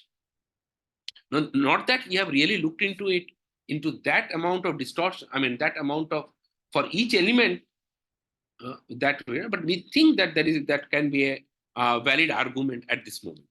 So the point, which is, of course, as a material scientist, people would be interested because the exposed surfaces are different. So the amount of charge transfer possible from those structures are also different. Now, the question is, now the point with invoking this theory or invoking this argument is that this argument can be used for anything. The problem is, if you think about it, any molecule, or for that matter, any system, would have a large number of possible excited states. In fact, infinite number of them, because they are not populated. So there are a large number of excited states, and some of the excited state would always have the right symmetry to interact with the ground state vibronically. And so how do we use what would be our argument to say that vibronic interactions are not important here, so we should not worry about it? So what is the limit at which we say that these interactions are going to be important, or these are the excited state which are of some consequence to the structural instability of the ground state to be broken from the high energy structure? Now, this is something which people have been looking at. And so what we did, there is a very simple qualitative argument. This is by Frank Weinhold at University of Washington. So he has this very simple toy model. And the toy model is very simple because what it does, it actually maps down the second order contribution or the second order interaction between every single field orbital and then every single empty orbital. So by this, you can actually find out what are the important energy components which are going to contribute to the excited state, to the ground state. Now, for example, this is the case here. For example, even a small molecule would have 17 excited states which actually have the right symmetry to interact with the ground state. And we really don't know what is how do we compute the point of interest is how do we compute the vibronic coupling constant? So what this approach actually gives me, in fact, this is just to tabulate it, of the futility of the argument, because there will be always some excited state which can in principle couple to the ground state. So how do we find out the relevant ones? So the one which we did, this is something which you can do manually, is once you find out the interaction, and you can remove that interaction from the Fock matrix and then re-optimize the structure. So if you do that, and if you see that the structure has regained its high symmetry structure, then you know that structure has direct consequences on the vibrational instability. So this is what is known, is called the NBO deletion method. Why do we call it deletion? if you remove that interaction from the Fock matrix and again re-optimize the structure. And if that structure regains its planarity, which means that interaction was very important. Now, this we have found, and subsequently a lot of people have used this method, actually gives you a very simple qualitative tool, I would say, to interact, to find out what are the relevant energy scales which are of some consequence. So this is something which I thought, so you see, there are a lot of such interaction scales, but we can find out there is only few of them which cause effective structural distortions, and this is the one which you can figure out. Now, at this moment of time, we also found that, see, structural distortions are also important, and I mean, in this community, I don't need to tell, is that this also leads to something called what is known as a negative thermal expansion. Of course, the water, the molecule of life, of course, has a negative thermal expansion in this very small temperature range of 0 to 4 degrees centigrade. Now, of course, being material scientists, we would like to have systems which have negative thermal expansion, which have in temperature ranges which are much, much higher, much, much higher.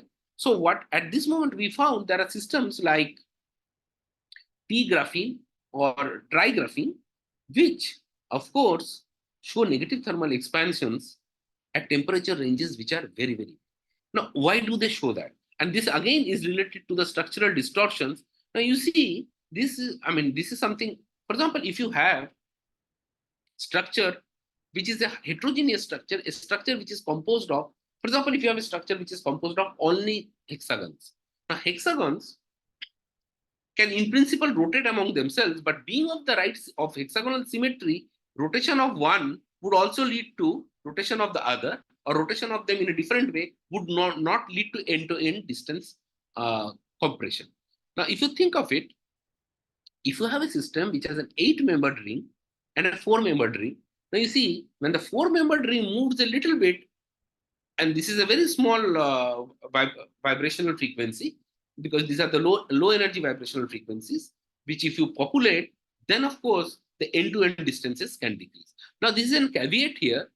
See, I mean, this is something which I have also in the plot. Where, I mean, any system which you heat, when you heat, the bonds would expand typically. Of course, there are very few exceptions, what we call them as bond stretch isomers, which are like you heat them or you have another local minima of the bond, which actually can go to a different structure. But those are only chemical curiosities. Now, the good thing about it and is that, you know, chemistry is not only bond stretch, but chemistry is also angles and dihedra. And those angles and dihedras are soft modes. Now, and this is exactly what happens when you have those soft modes which can move.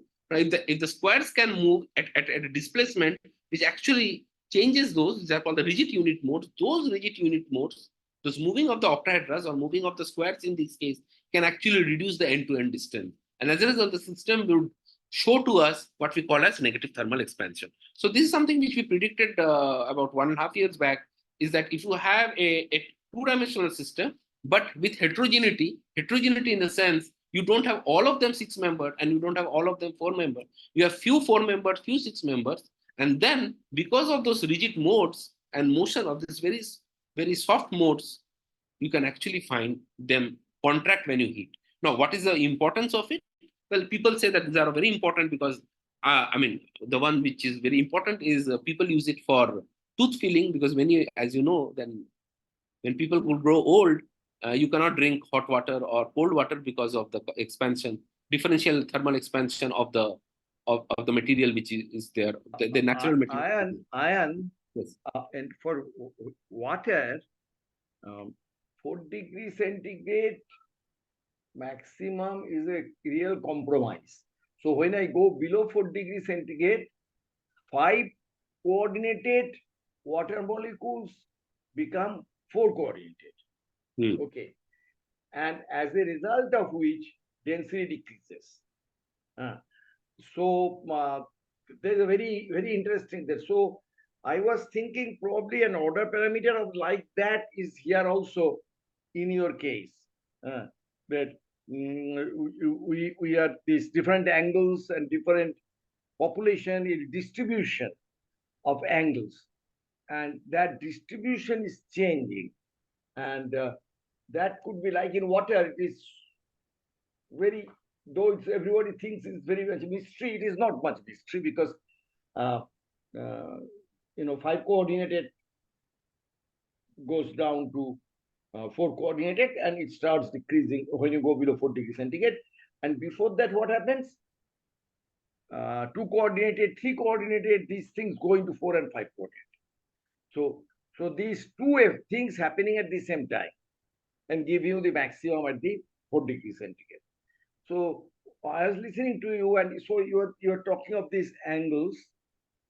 But if we talk of the distributions, that okay, these are kind of multiple things going on. These distribution of angles giving rise to me this size, and then with my temperature, this distribution is changing, and as a result of that, I have a different volume. That's true. That kind of things in terms of distributions would probably make things a little bit more clear. Yeah, but that's what I thought. Yeah. That's right. In fact, that kind of analysis, because I have been following this literature, there's a lot of people who work on this kind of negative thermal expansion. In fact, this very famous material, I attended a conference on negative thermal expansion. Right. It's very nice. It's a very nice effect. Yeah. Yeah. In fact, they say me that the first negative thermal expansion material is INVER, the very famous material which people use. And it is called INVER because the coefficient of thermal expansion is flat for about 700 degrees centigrade. So in that way, but I understand these are the kind of analysis which you mentioned has not been done in this literature. I think this literature needs that analysis. Of course, that analysis would be easier to do here because there is no disorder.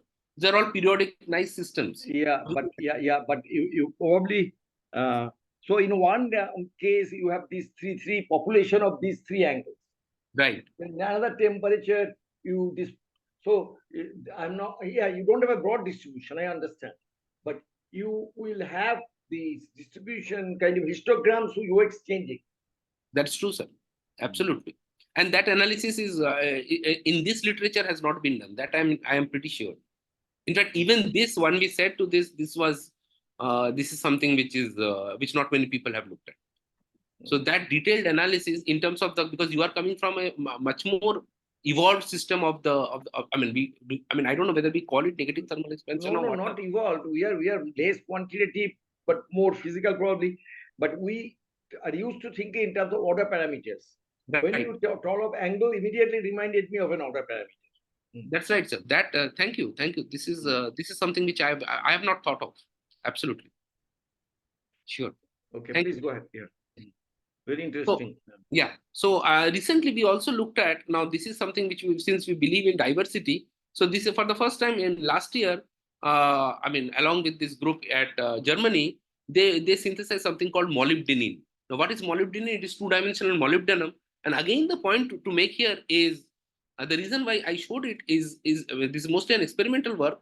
We of course contributed to some of the calculations, but the point to mention here is that again, molybdenum, 2-dimensional molybdenum is not graphene. It's not perfectly planar hexagon. On the contrary, it develops some like distorted ladder structure, and which for us is now obvious because we know that as you go from carbon to silicon to molybdenum, in this case, the electronic states are very close to each other, and there is a lot of vibronic instability.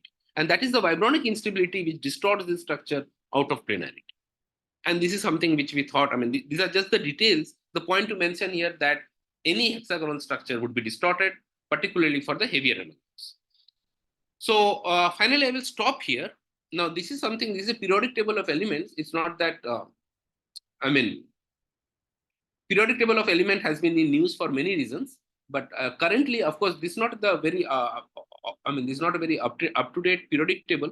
The ones which are colored are the ones for which we have 2-dimensional analogs. And remember, these are only monoatomic solids.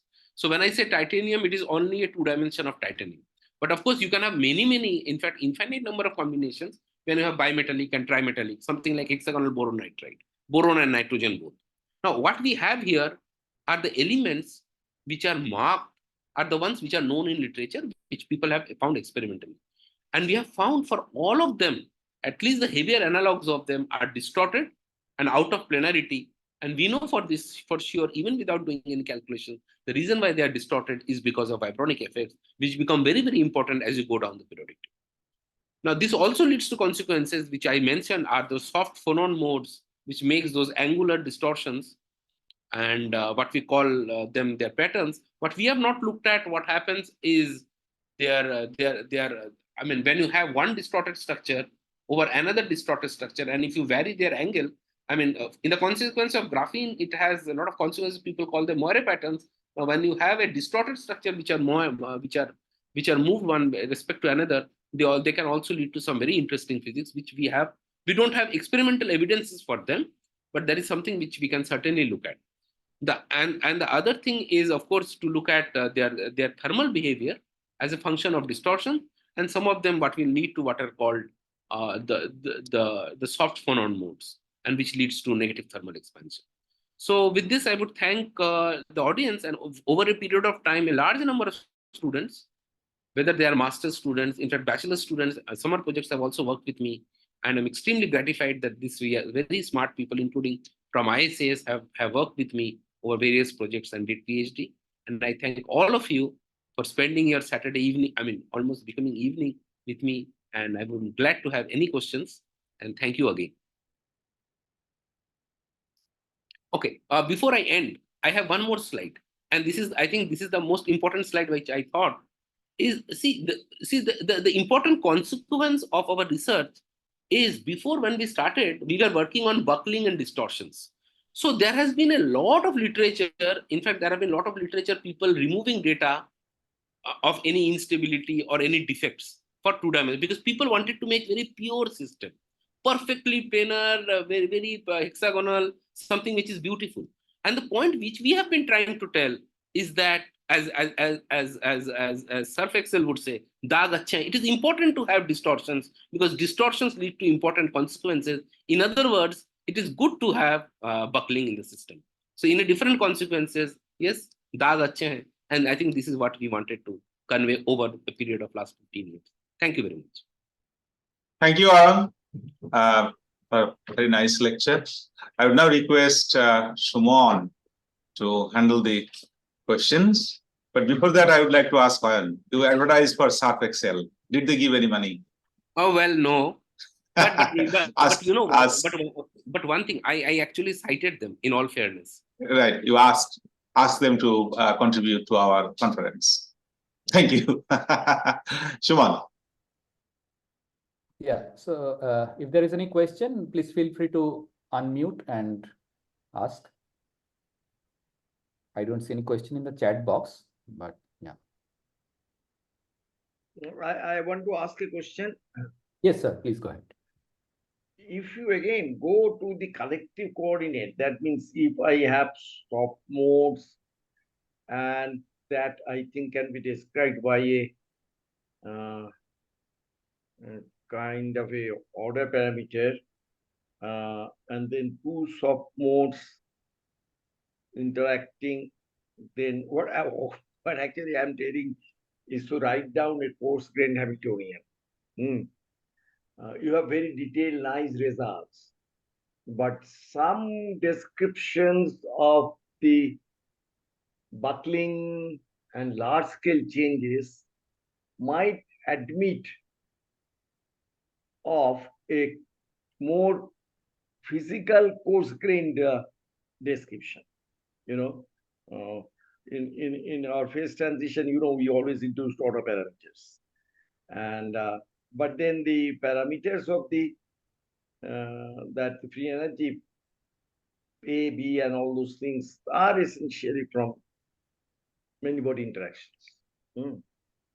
So you, in your case, also certain absorption of and certain thermodynamic level description can be probably helpful for people to understand what is going on. That's right, sir.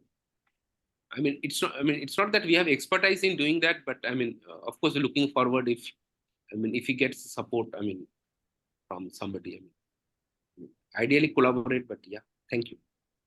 This is because typically this is even this one was for that, I mean, for this community of people who look at negative thermal expansion, people looking at this kind of simulation was difficult.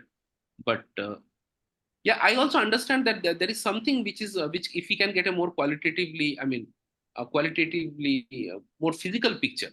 These are still computations. Yeah, distributions, then characterize them, and then you have two distributions. They're interacting with each other. Like in our case, say we have a rotation and translation, two things, or translation and vibration. Then there is a coupling between them. In fact, people in this literature actually call them rotation of the octahedra between each other. So that okay, is so yeah, okay, so I can understand now.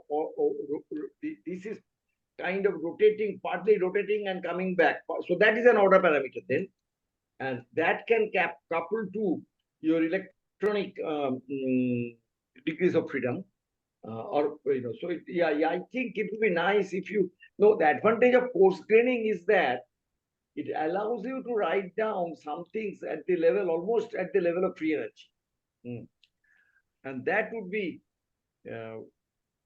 have a little bit easier to explain to people, from the detailed numbers. A function, not numbers. That's what coarse graining gives you, a function.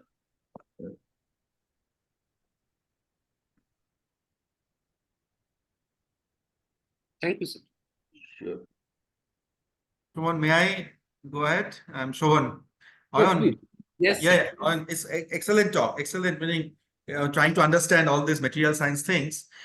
See this again in this slide itself, like when you are looking into all this in a negative thermal expansion or the contraction of a bond and anything in your computational method, you are looking into obviously a small part of it. So what is there any kind of a distributive things happening in the entire sheet? Let's say if you are doing a kind of an experiment, are you expecting a kind of a defect what you are generating in a local environment, or that buckling or whatever you are looking into? Is it translating to a long distance somewhere? Because I expect that, if you have a contraction in some part of it because of the buckling, you should have some kind of expansion somewhere else, because you are continuing to have a kind of a sheet-like structure, even though it's not an exactly two-dimensional sheet, but there is a little bit of changes in the system. So what do you think in the long range effects on the systems? That's a very good question. In fact, now that you asked me the question, I was even thinking, because Bagchi asked, what are the effects of temperature on the vibronic instabilities? Yeah. In fact, the only problem again is because of the computational limitation. There are people who have looked at what we call as even for graphene sheets, or for that matter, when you have a very large, very big sheet, like thousands of rings which are fused together, you actually have very long range order of distortion. Exactly. Right? Exactly. Yeah. These are like waves, but then those waves are more like, people understand them as solitonic waves, right? Okay. So those are like, solitonic, right? Those kind of polymer, polyacetylene, those kind of, you need those solitonic, those wavelengths are very, very high. So, when we think about it, unfortunately, within the electronic structure which we look at, it is difficult to invoke those concepts. Yeah. That's true. And probably that's the reason what Professor Bagchi is saying, that, if you do a coarse graining, maybe you can expand your system a little bit more elaborately to look into this order parameter in a sense. In fact, even thinking about what Professor Bagchi said, see, the fact that people have looked at undulations in very big graphene layers, right, is where people used actually those coarse grain simulations. Okay. To get those very fine effects, very long range. It's like very similar to what we observe also in the lipid membranes or lipid bilayers. Like if you want to look at the entire rippling effect, you really go ahead with a very large system with coarse graining environment of the system. I think, that's the idea can be floated over here as well. That's right. I never thought of it. Thank you. Yeah, thank you. Thank you. Thank you. So Srideep next. Yeah. Sir, I have a stupid curious question. So if I understood correctly, in carbon containing compounds, because the energy gap between ground state and excited state is high, the coupling is not possible. So we don't see JD effect. That's right. My question is not it at all possible to see a GT effect on any small carbon containing, pure carbon containing compound, and at what condition, if it is possible? Yeah. So the fact is, this the question is, this is a very good question. The question is, what kind of effects we are talking about? See, even benzene has this kind of second order interaction. What happens to benzene? The ground state CC frequency, stretching frequency actually gets redshifted. In other words, in the absence of any interaction, the vibrational, the ground state potential energy surface is like this, but because of the interaction, it actually moves little bit it becomes little more soft. But that interaction is not enough to create instability. For silicon, because of the interaction, that interaction actually causes the instability. So the fact, in fact, this is what Herzberg found in 1945 or something, that because of those effects, the ground state stretching frequency actually becomes softened by 300 wave numbers. 300 wave number is a very big number, right? And for the excited state, it is the other way around. The excited state actually becomes more rigid. So you can probe it two ways. Yes. So if I give any perturbation, so is it possible to break the symmetry? Absolutely, people do that, right? I mean, people do, electric field, Stark effects. As you know, these are some problems, or these are even problems which people solve, right? Effect of molecular Hamilton, effect of Stark effect on molecular Hamiltonian, and to see how the electronic states change. Now, breaking of the degeneracy is something which requires little more efforts. Thank you. Thank you, Shrideep.